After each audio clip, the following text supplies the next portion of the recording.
Quand on est venu me chercher pour être suppléant de Geneviève Fioraso, qui était venu me chercher, j'avais jamais fait de politique, je pensais pas en faire nécessairement un jour, même si ça me plaisait, ça m'intéressait.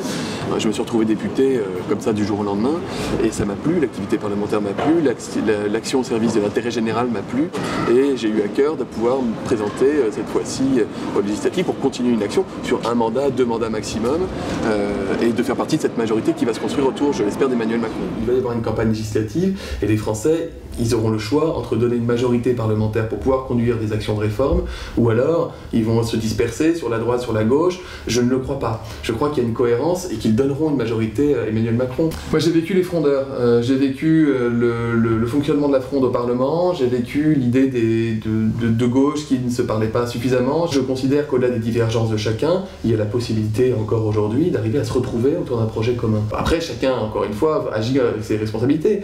Moi j'ai pris ma responsabilité lorsque j'ai décidé de suivre Emmanuel Macron. On m'a prévenu qu'on me retirait l'investiture du PS dans cette circonscription.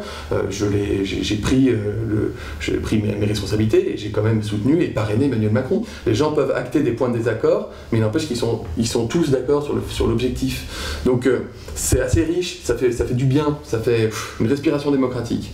Il y a énormément de travail législatif qui nous attend. Et puis, dans la période avant le vote des législatives, tant qu'il n'y a pas de Parlement pour donner une majorité à Emmanuel Macron, s'il veut faire des réformes, il le fera par ordonnance, comme la loi le prévoit, et comme c'est le cas tous les 5 ans à chaque fois qu'on a l'élection présidentielle.